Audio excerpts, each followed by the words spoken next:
We didn't start the fight at the Bundy Ranch in Nevada. Rogue federal agents did. But American citizens finished it by finally standing up to the federal bullies. At least we the people won that round. The kingpins of lawlessness, the corrupt politicians who instigated this and many other abuses of citizens, are still free to attack at will. As we speak, they are no doubt planning their next move. Now is the time for we the people to counterattack. And retired General Paul Vallely is the man with a plan. He has just laid out a plan for massive civil demonstrations to force the resignation of the 6 ringleaders of Washington, D.C. corruption: Obama, Biden, Pelosi, John Boehner, Mitch McConnell, and yes, Harry Reid, the man who is believed to be the mastermind behind the attempted government theft of the Bundy Ranch. The rogue federal agents and their political crime lords are counting on we the people going back to our homes and resuming our pathological apathy. Well, let's surprise them. If we don't keep the pressure on, the bad guys will return like a swarm of hornets. I have not spoken to General Vallely about details, but I have some thoughts I hope he will consider. If we want to maximize the effectiveness of these civil uprisings against the Sinister Six, perhaps we should take the battles right into their home districts rather than Washington, D.C. Harry Reid's attack on Rancher Bundy is still fresh in everyone's mind. Perhaps the first civil uprising should be right in Las Vegas, Nevada, to shut down the casinos and businesses that keep re-electing Harry Reid. An effective Las Vegas mission would send shockwaves through the home districts of the other Sinister Six members.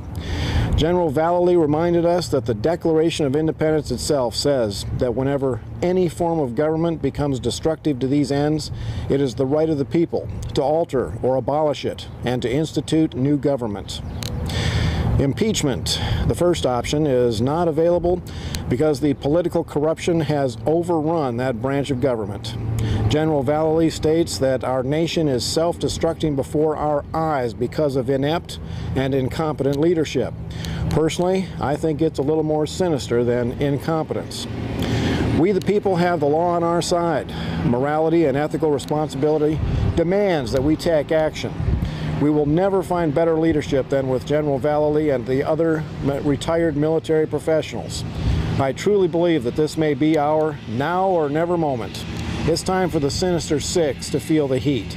Barack Obama, Joe Biden, Nancy Pelosi, John Boehner, Mitch McConnell, and Harry Reid. This is Wild Bill for America saying, let's go to Vegas. Thank you for watching, and America bless God again. Okay, I'm going to show you why nothing's going to get done. Okay, this is Holder, this is Reid, and this is the Sheriff Gillespie. Sheriff Gillespie's got to call for the charges. Harry Reid and Gillespie and Holder are buddies. Holder has to call on the RICO crimes. Okay, now what do you think the chances of that happening with this photo? Right? I mean, this is in Nevada. This just isn't, they didn't just bump into each other at the White House. Okay, think on it. He has to call for charges. He has to decide to do it under RICO, and he controls everybody. He put everybody in charge that was in on it. Right? Right down to the appointment in the White House. So now if you're going to call, you got to organize your calls. Congress don't pay attention till 5 people call on the subject, then they might think about it. Alright, so what you got to do is you got to get each area, whoever your senator or representative is and representatives are, you got to organize a day, and you make an event, and you call them each right then and there and tell them you're holding them responsible if he ain't dealt with right now. Now, to get this prosecuted, even if you get him to prosecute, he's going to blow the case. Alright, so he has to be removed. He should have been removed over Fast and Furious. How he's even drawing a paycheck after being in contempt still blows my mind. Remember this guy's face? This guy's face? Okay, Harry Reid and Sheriff Gillespie. And Curly here. Okay, thinks he's cute. I'll show you something in a minute. This is going to tie in with the film.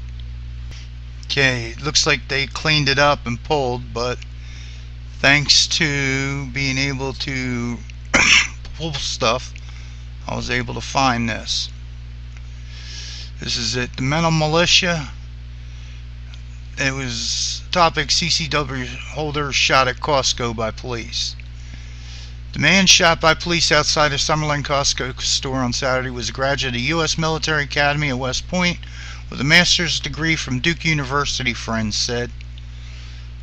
Army veteran Eric Scott, 39, was at the store near Charleston Boulevard in Las Vegas Beltway with his girlfriend before 3 officers fatally shot him in a confrontation.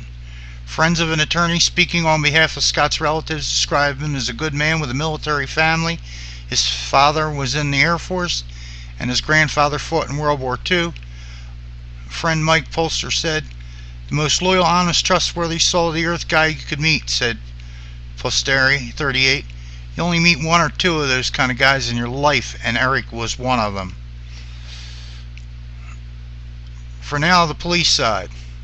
According to the Las Vegas police, officers were called to 801 South Pavilion Boulevard by a store worker who said a man was destroying merchandise. Police were told the man had a gun. Captain Patrick Neville described Scott as kind of going berserk. Workers evacuated the store. Officers stopped Scott outside as the customers were leaving. Neville said an officer tapped the man on the shoulder, identified himself as a police officer. Scott then spun around and reached for his gun. Law enforcement officials said they ordered him to the ground. Neville said the officers on Saturday he does not comply with that order. He reaches for a weapon, pulls the weapon out, at which time the weapon was out of the waistband. 3 officers fired multiple times, killing Scott. Now, the witnesses. That was the police. All 4 witnesses said they were within 20 feet of the store's main entrance. They said Scott walked out of the entrance with the crowd. They described an officer shouting at Scott, then a quick succession of gunshots. The witnesses different in their recollection of what the officers said. Amsbury heard, "I told you to stop, stop." 2 witnesses interviewed Sunday heard, "Drop it." A 4th witness interviewed Saturday heard, "Get down, put it down, or get out of the way." A second anonymous witness said Sunday he saw Scott pull up his shirt and turn toward the shouting officer. Then he saw the man get shot, drop to his knees, fall face first in front of the entrance. A second anonymous witness said Sunday he saw Scott pull up shirt. There wasn't even time for someone to react. The second witness said the guy didn't pull a gun. There was no gun in his hand. There was no gun on the ground. The second witness said he was interviewed by homicide detectives and gave them the same account. The first anonymous witness also didn't see Scott make a threat. "I certainly did not see the guy do anything with a gun that would threaten anybody." The first witness said Sunday it appeared to me that if he'd had a gun on him, that they were literally in his pocket or in his waist. The first witness, also interviewed by homicide detectives, said about the shooting. Hopefully the video, if there is one in the store, will shed some light. Wait till you see what happens next. Officer in Costco shooting says man raised gun, didn't know it was in a holster. Surveillance camera failed 2 days before fatal police shooting. Metro police officer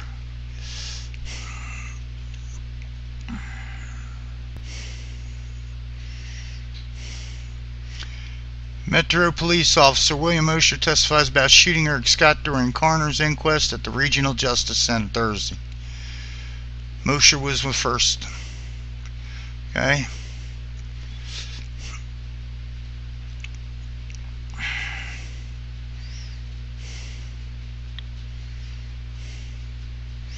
Prior to the shooting, Mosher said he had been told over the police radio that Scott had said he was a Green Beret, had been acting erratically, was throwing merchandise around the store. Where do they think this stuff up? Nobody claims to be a Green Beret that ain't been. They know better.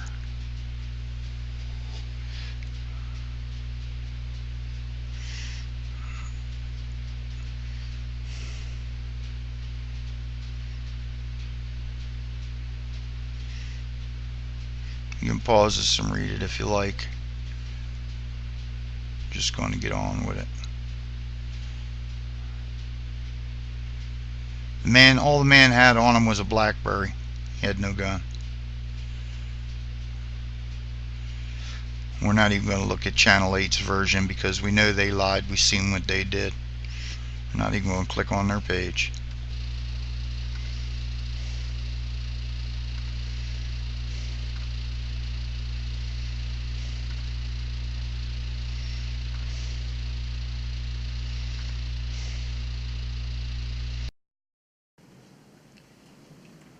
But I ask you, and I ask my opponent,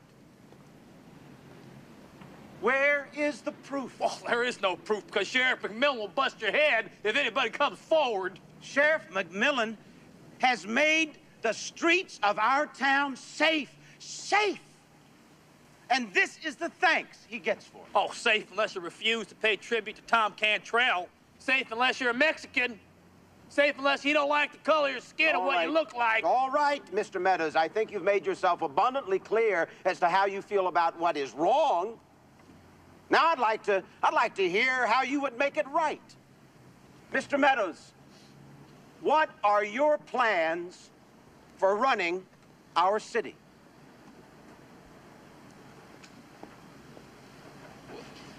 Well, I got a lot of ideas. For instance, how do you propose to raise money for the sewage system that we need? There's a lot of ways to raise that money. Well, we're all ears. Well, I haven't firmed up that the best way yet. I haven't firmed that up yet. I see. Well, what about property taxes? I can guarantee you that the people of this town don't want to pay one more penny in property taxes, but they want a brand new grade school. Now, how do you propose to solve that problem? What? No, the answers are not in those papers, Mr. Meadows. You don't know the answers.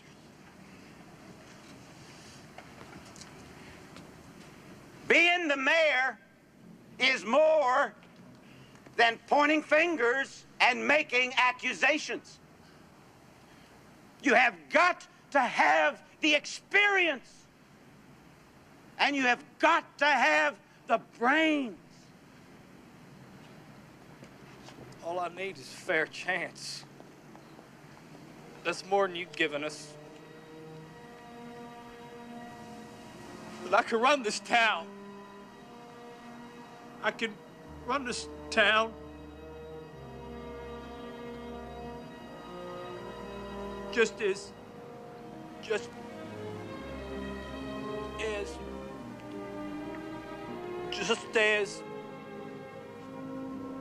You were saying?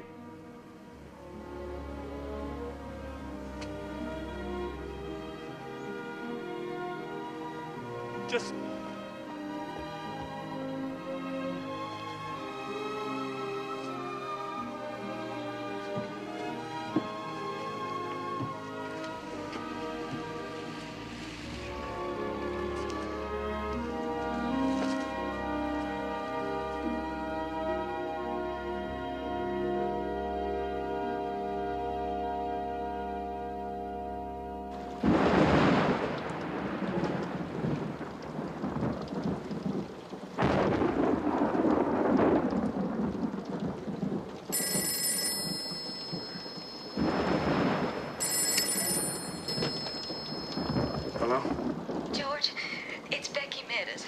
What is it? What's the matter?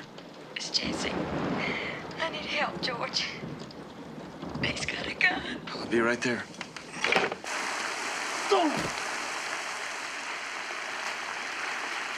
Jesse, please come inside. Get away from me! Just leave me alone! Jesse, I want to talk to you for a minute. Jesse! I just want everything to go away. Jesse! Jesse, if you hurt yourself, you're gonna hurt Becky and Sam too. Is that what you want?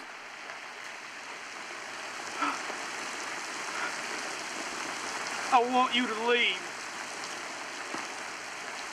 I don't want nothing from you. None of your business, Hope. Fuck everybody, just leave me alone. All right. Just leave me alone. What about Becky? This is her business. Can you talk to her? Talk to Becky. Get out of here, George. You're a traitor. I don't want nothing to do with you, George Meade.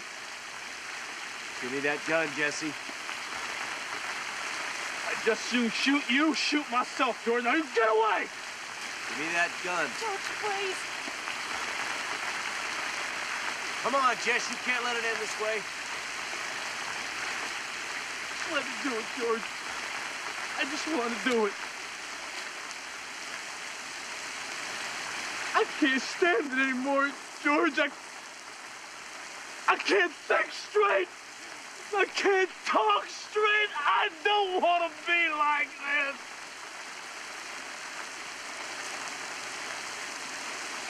I want everything to be the way it used to be, George. I want it all. I want it all back. We all want it back. You think I don't? You think I wouldn't trade everything just to have my life back the way it was before? I don't know where I belong anymore, George. I don't know what I'm supposed to do now. I don't know. I don't know. Neither do I. Nobody understands. We're the only ones, George. That's why we gotta stick together. We can't quit.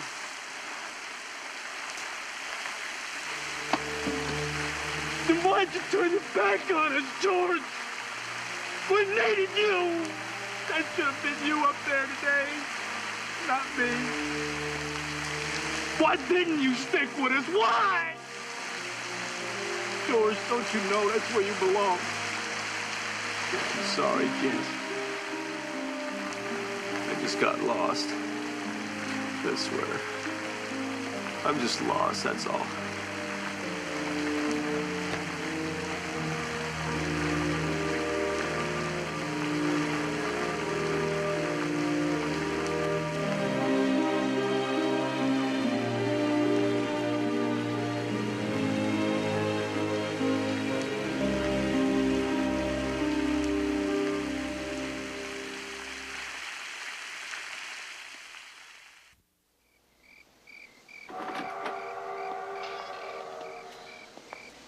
This is the part the politicians never tell you about. Very big on glory and victory and medals. Also, none of us mind when some of the boys don't come home in one piece. Or don't come home at all. Oh, there's an even better medal for that one. Well, it'd be nice if it was that simple, Hope, but things are just a little more complicated than that. Believe me, when you see what I see every day, it is that simple. Well, I guess everybody needs something to believe in. And what do you believe in, George? Tom Cantrell? What's that supposed to mean? How can you do it? How can you throw in with Cantrell? You know who he is. He's no better or worse than any other politician. I don't believe you're that naive or that cynical. Cantrell knows that people in this town look up to you, and he's using you to give him the one thing he cannot buy, respectability. Hey, I never asked anybody to look up to me. You want to know what I believe in, do you? Maybe I don't believe in anything anymore. Is that a crime? Anymore, George? When did you ever believe in anything? You've always been your father's errand boy. Now you're going to be Cantrell's.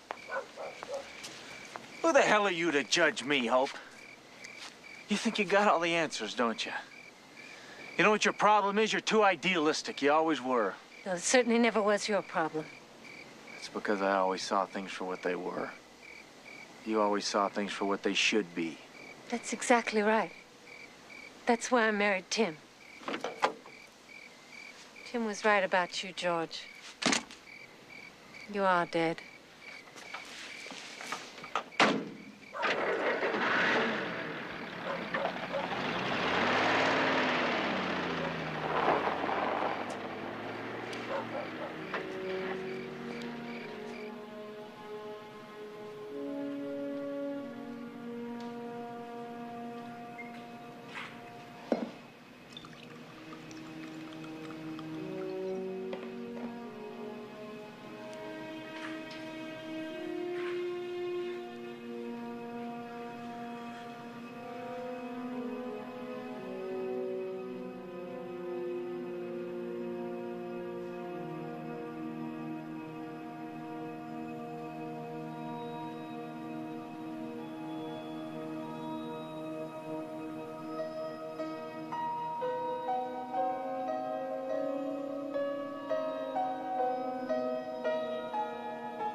George, you all right? Jack, I want you to call Jesse. You have him get everybody together. Meet me down at the Armory tomorrow, 11 o'clock. Have him get Hope Tyler. I want her there, too. What am I supposed to tell him? Just do it!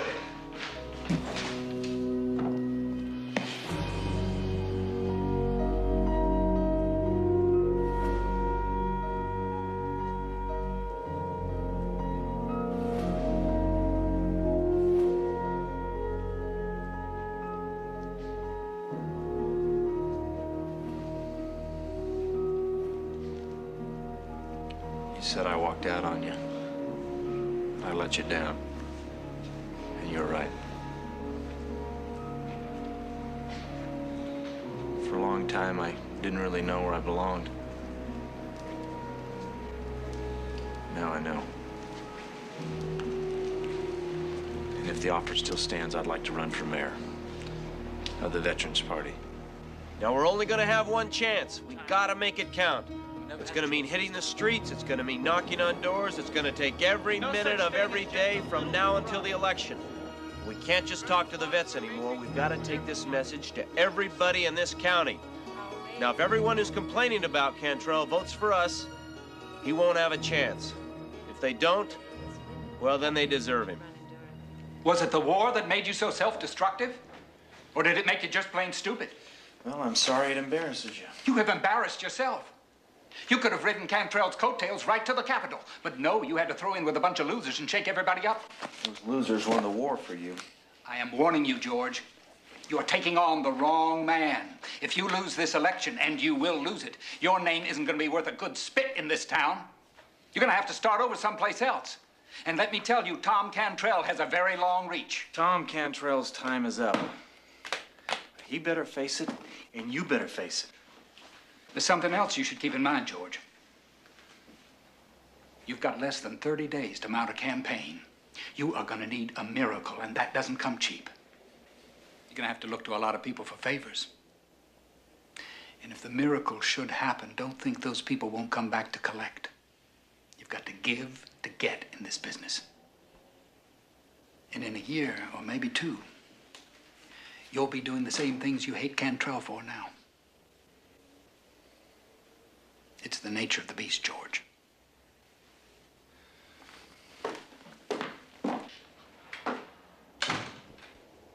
Have I failed you in some way? Is that what this is about? Some kind of childish rebellion? Barbara, I know this may come as a shock to you, but this has nothing to do with you. I see. Well, then maybe you can tell me what it does have to do with. You wouldn't understand. Don't condescend to me, George. I don't deserve that. Barbara, all my life I've let other people call the shots. I can't do it anymore. I won't. By other people, I take it you mean me. I mean my father, I mean Cantrell, and yes, I mean you. So I'm to blame for you throwing away your political career? You listen to me. For once in your life, listen to what I'm saying. It has nothing to do with blame. If you want to blame somebody, blame me. I'm the one that let it happen. I'm the one that never took responsibility, but now I am. Now I have to. What about your responsibility to me, George? I invested my whole life in you. You needed someone to push you. If it wasn't for me, you would have been content to drift into nothingness. You owe me.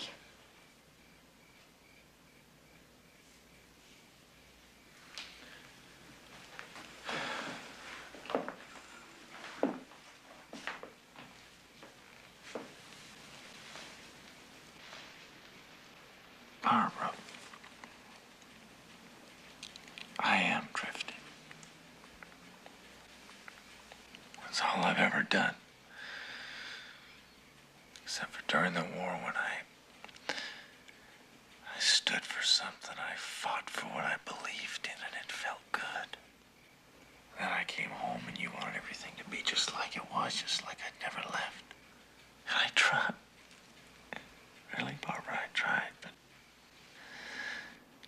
that's all gone now. I need to find something that I can believe in again.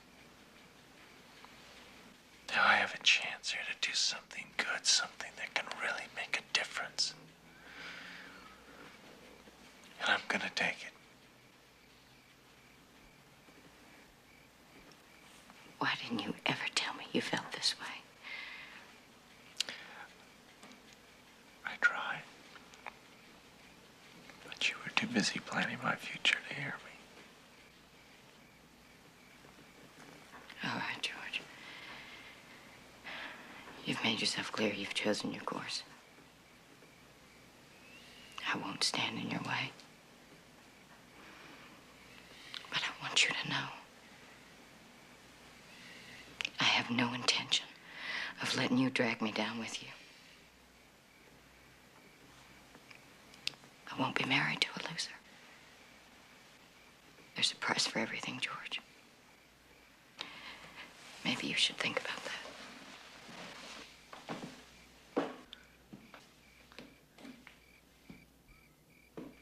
If we fought for democracy on the battlefields of Europe and in the Pacific, then why can't we have it here in our own town?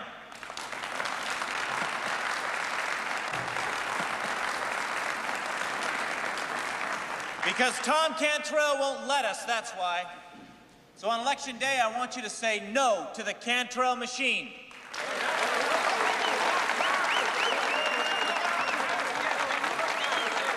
We must have the courage to believe in ourselves, to believe that we can make a difference, that our vote does count. And believe this: every vote for the Veterans Party is a vote for yourselves.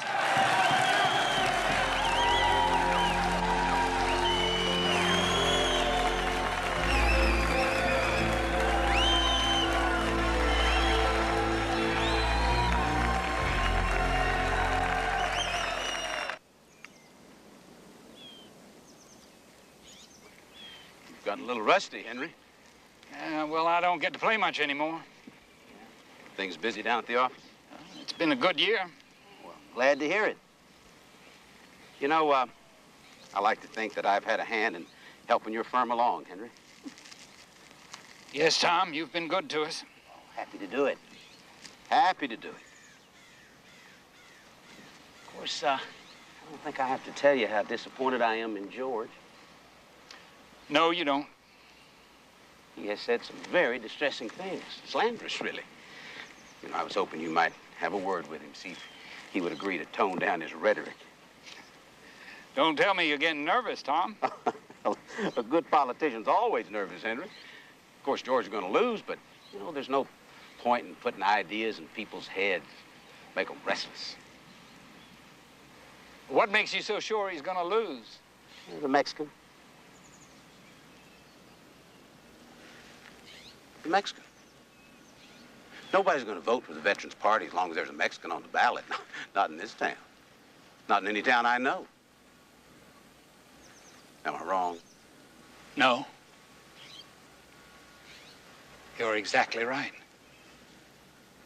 Henry, why don't you tell George that he's made his point? After the election's over, I'd be more than willing to sit down and discuss his beloved veterans, see what I can do. I mean, hell, he's going to come out of this smelling like a rose. But for now, he has got to stop slinging the mud and behave himself like a gentleman. I can't get through to him any more than you can, Tom. He's changed. He's his own man now. Well, you're his father, Henry. I'm depending on you.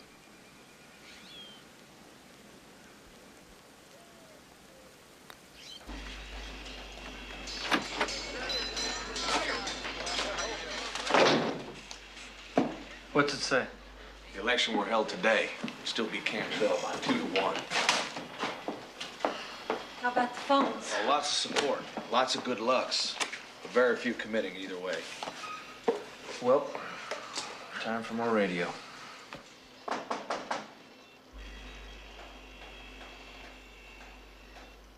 You might as well know I'm supposed to be here to call you off. Cantrell. He wants to make a deal. You stop exposing him for the thief that he is, and he'll take care of the veterans after the election. I'm sure that if you press him, he'll even suspend the licensing requirements for businesses. Maybe even some of the taxes. You mean the bribes? All this is assuming that I lose. It's a pretty safe assumption, George. You know that. But I don't understand. Everywhere we go, people cheer us. It'll take more than a few hundred veterans to turn the tide. Will he keep his word? He will.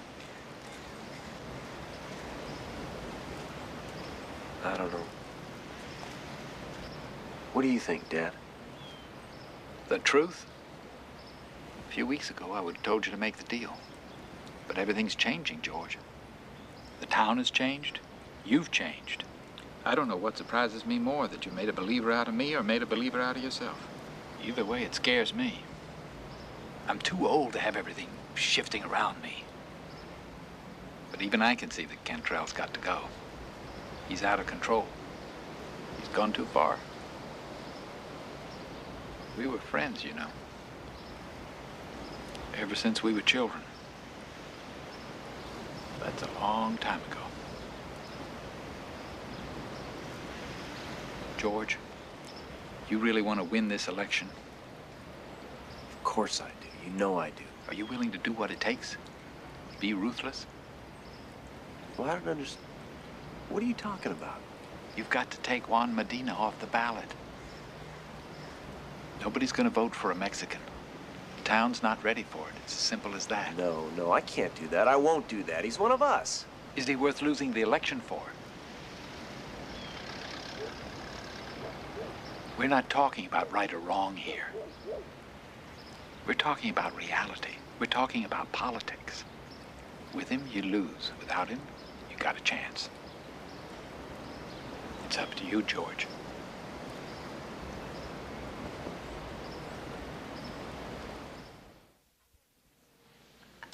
I can't believe what I'm hearing. All I'm saying is that we take a look at this. I'll take a look at what? What are you saying, George? Now, Johnny won a Bronze Star. The man's a hero. Nobody's questioning that. We all know Johnny's the best. What we're talking about is something bigger. It's bigger than you think, George. We're talking about the color of a man's skin. I don't like it any better than you do. But the simple fact is that not many people are going to vote for us if Juan is on the ticket. Now, is there anybody in this room that can tell me I'm wrong? George is right, Hope. We have to think about what we're doing here. It's too important to take a chance. Take a chance? I'm sorry. I thought that was the whole point. We're here to make changes. You can't change people's attitudes overnight, Hope. Then how are those attitudes ever going to change, George? If we don't take a chance, who will? We're already trying the impossible here. Now, you tell me what's best for the town, that we lose on principle? Or that we compromise and win? That's not the point. Well, if winning isn't the point, Hope, now what is? The point is, we're supposed to be equals. We're supposed to stand for something better than Cantrell. I understand that, but what good's that gonna do us if we lose?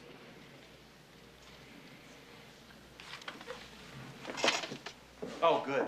Walking out on us isn't gonna make it go away, Hope. I told you what I think. I can't sit here and be a part of this.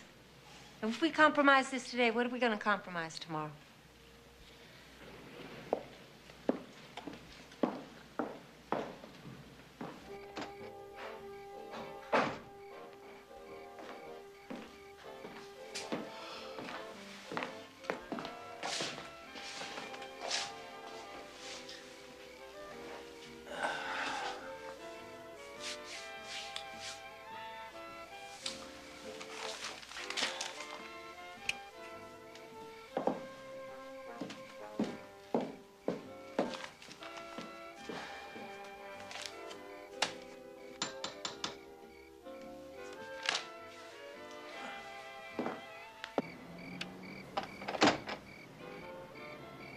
Johnny, why don't you come in?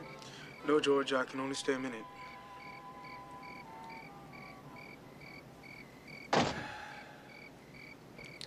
Look, Johnny. The thing is, George, I hate to do this to you at the last minute, but I'm gonna have to drop out of the race. Wait a minute, what are you talking about? Well, I'm thinking about it. Maybe I really don't want to stay here. This place, this town. Maybe it's time to move on. I'm sorry, George. I didn't mean to let you down.